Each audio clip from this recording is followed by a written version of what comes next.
네, 여러분 안녕하십니까.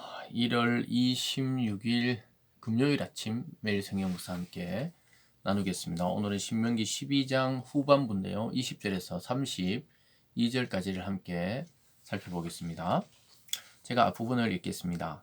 내 하나님 여호와께서 내게 허락하신 대로 내 지경을 넓히신 후에 내 마음의 고기를 먹고자 하여 이르기를 내가 고기를 먹으리라 하면 내가 언제나 마음에 원하는 만큼 고기를 먹을 수 있으리니 만일 내 하나님 여호와께서 자기 이름을 두시려고 택하신 곳에서 내게서 멀거든 내가 내게 명령한 대로 너는 여호와께서 주신 소와 양을 잡아 내 각성에서 내가 마음에 원하는 모든 것을 먹되 정한 자나 부정한 자를 막론하고 노로나 사슴을 먹는 것 같이 먹을 수 있거니와 다만 크게 삼가서 그 피는 먹지 말라. 피는 그 생명인즉 내가 그 생명을 고기와 함께 먹지 못하리니. 아멘. 오늘 본문의 내용을 중심으로 가감하지 말고 지켜 행하라. 가감하지 말고 지켜 행하라 라는 제목으로 말씀을 증가하겠습니다. 오늘 하나님이 특별히 말씀하신 것 중에 이 음식에 대한 것을 말씀하시면서 그 동물의 피를 먹지 말라 이렇게 말하고 있습니다. 그 고기는 얼마든지 너희들이 하나님이 택하신 곳과 또 이 가나안 땅에 흩어져 살기 때문에 자기 각성에서 고기를 잡아서 먹을 수 있도록 규례를 정해줬는데 아주 중요한 규례가 무엇이냐? 피를 먹지 말라는 것이었습니다. 그 이유가 아까 제가 읽어드린 그 23절에 피는 그의 생명이기 때문에 그렇다는 것이죠. 그래서 생명의 주인이신 하나님을 존중하는 의미에서 동물의 피든 또 짐승의 피는 먹지 말라고 권고하고 있습니다. 권고가 아니고 명령이죠. 명령. 그래서 이런 내용들을 이 피에 대한 규례라고 말할 수 있겠습니다.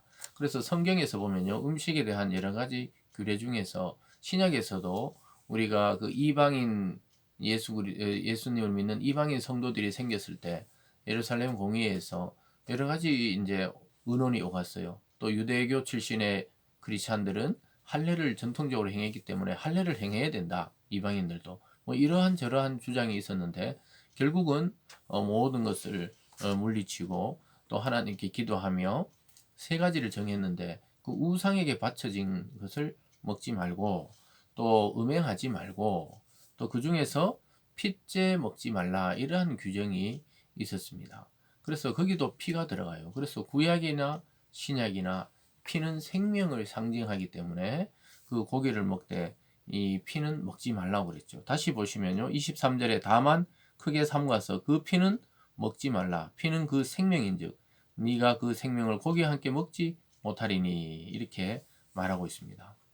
그래서 하나님은 생명의 주인이심을 이 피를 먹는 또 먹지 못하는 이러한 규례를 통해서 하나님의 주권을 가리키고 있습니다. 그래서 창세기에 올라가 보면 가인이 아벨을 쳐 죽였을 때도 하나님은 그의 핏소리가 울부짖는다는 거예요. 아벨의 피가 울부짖는다는 거예요. 그 땅에 그 동생의 피를 흘렸기 때문에 땅 속에서 피가 부르짖고 있다. 이렇게 표현하고 있습니다. 그 생명력을 상징하고 있는 것이죠. 그래서 거기 보면 24절에도 너는 그것을 먹지 말고 물같이 땅에 쏟으라. 너는 피를 먹지 말라. 내가 이같이 여호와께 의롭게 여기신 일을 행하면 너와 내 후손이 복을 누리리라. 그래서 생명을 상징하는 그 피에 대해서는 아주 주의를 주고 있는 것입니다. 인간의 그 피 흘림은 말할 것도 없지만 하나님은 이 짐승에 대해서 인간이 살아가면서 하나님의 정한 규례에 따라 이 고기를 먹을 수 있게 하셨지만 피는 먹지 못하도록 이야기하고 있는 것이죠. 그러면서 하나님께 드려지는 제물도 마찬가지입니다. 27절에 내가 번제를 드릴 때는 그 고기와 피를 내 하나님 여호와의 제단에 드릴 것이요 내 제물의 피는 내 하나님 여호와의 제단 위에 붓고 그 고기는 먹을지니라. 제물은 제물로 드리는 하나님께 드리는 것도 피는 먹지 못하고 그냥 온전히 제단에 드려서 태우는 것이죠. 근데 고기는 또 나눠 먹도록 이렇게 이야기하신 것이죠. 그래서 하나님께 제사 드리는 거지만 또 그 제사 드린 그 고기를 나눠 먹을 수 있는 이 제사가 있었어요. 그것은 나눠 먹되 피는 제단에 뿌리라고 이야기하고 있습니다. 여러분 결국은 이 피가 생명인 이유는 우리가 그리스도께로 오면 그리스도께서 흘리신 화목제물 대신 예수 그리스도의 피가 효력이 있죠. 그 피 어디에다가 뿌리셨냐? 하나님의 보좌 앞에 뿌린다 이렇게 표현하고 있습니다. 그러면서 그 피가 우리의 죄를 속해줬지요. 우리는 생명 없고 우리는 죽음으로 가야 되는데 예수님이 우리 대신 피를 흘림으로 그 피 흘림의 효과는 그를 믿는 자에게는 다시 생명의 피가 공급되며 살아나는 것과 같은 이치입니다. 그래서 구약이든 신약이든 하나님은 이 피에 대한 규정을 정하셔서 생명 존중 또 하나님의 주권 의식을 가지도록 하셨습니다. 그러면서 오늘 두 번째는 그 가나안 땅에 들어가서 가나안 땅의 사람들처럼 행하지 말라고 이야기하고 있습니다. 29절입니다.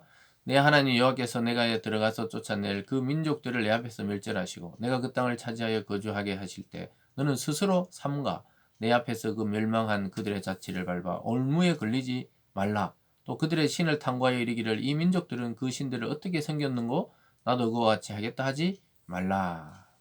삼가하라. 이 말은 금지 명령이죠. 그래서 그들의 그 멸망한 자취를 밟아서 즉 우상 숭배의 정신을 따라 그렇게 살려고 하지 말란 거예요. 또 그게 어떠한 것인지도 너무 자세히 알아보려고도 하지 말라는 것이죠. 왜냐? 올무에 걸린다. 결국 올무에 다 걸려들어서 우상 숭배로 빠져들고 만다는 것이죠. 그래서 여러분 죄에 대한 호기심 또 하나님의 명령에 반하는 대한 그러한 호기심을 너무 갖는 것도 주의해야 될 뿐만 아니라 아예 너무 많은 호기심을 가지지 않는 것이 훨씬 더 좋다고 말씀하고 있죠. 왜냐하면 그들과 같이 멸망할까 하노라 이렇게 말하고 있습니다. 그러면서 오늘 마지막에 보면요. 32절에 내가 너에게 명령하는 이 모든 말을 너희는 지켜 행하고 그것에 가감하지 말지니라. 하나님의 말씀을 가감하지 말라는 것이죠. 가감하지 말라. 그러니까 빼지도 말고 더하지도 말라는 것이죠. 그래서 여러분들이 살아가면서 하나님 말씀을 내 감정과 내 삶에 유리한 대로 해석하려고 하는 그런 경향이 나타날 때가 많이 있죠. 그걸 굉장히 조심해야 됩니다. 하나님의 말씀을 이용하려고 하면 안 됩니다. 하나님의 말씀을 여기 말씀대로 듣고 지키고 행한다. 그래서 그 순종하는 것이 가장 중요한 내용이지 이런 것은 이렇게 자기에게 유리하게 해석하고 이런 것은 또 이렇게 해석하고 그래서 많은 그 이단들이 자기들의 교리를 보존하기 위해서 하나님 성경의 말씀을 인용하지만 자기들의 그걸 합리화시키기 위해서 말 그대로 이용하고 있는 것에 불과하죠. 그 가감하는 거예요. 사랑하는 여러분, 우리가 모를 수는 있지만 알면서도 그것을 빼거나 더해서는 안 되는 것이죠. 그래서 오늘은 이 중요한 규례, 이 핏째 먹지 말라. 왜냐 생명 존중에 대한 그런 하나님의 명령과 또 가나안의 그 문화, 세상의 문화를 너무 답습하고 받아들이지 말고 오히려 경계하라고 말씀하고 있습니다. 오늘도 이 말씀 앞에 순종하시면서 우리가 말씀을 생명처럼 여기면 이런 것들이 시시하게 느껴지고 우리가 말씀을 등한시하면 세상이 뭔가 멋져 보이고 빛나 보입니다. 근데 말씀을 가까이 하면 세상이 시시해 보이는 것이 이게 정상적인 그리스도인들의 관점이죠. 사랑하는 여러분, 오늘 하루도 생명을 존중하시고 또 세상에 살지만 세상의 문화에 물들지 아니하고 하나님의 말씀을 따라 순종해서 하나님이 여기서 말씀하는 영구한 복을 누리시기를 바랍니다. 기도하겠습니다. 사랑의 하나님 아버지, 생명 존중, 또 하나님 아버지 세상의 문화에 대한 경계 이런 것들을 우리가 잘 이해하고 받아들여서 이 세상에 살아가지만 이 세상에 빠져드는 것이 아니라 오히려 하나님의 말씀으로 세상을 밝히는 그러한 귀하고 값진 존재들이 다 되게 하여 주시옵소서. 감사드리며 예수님 이름으로 기도드리옵나이다. 아멘.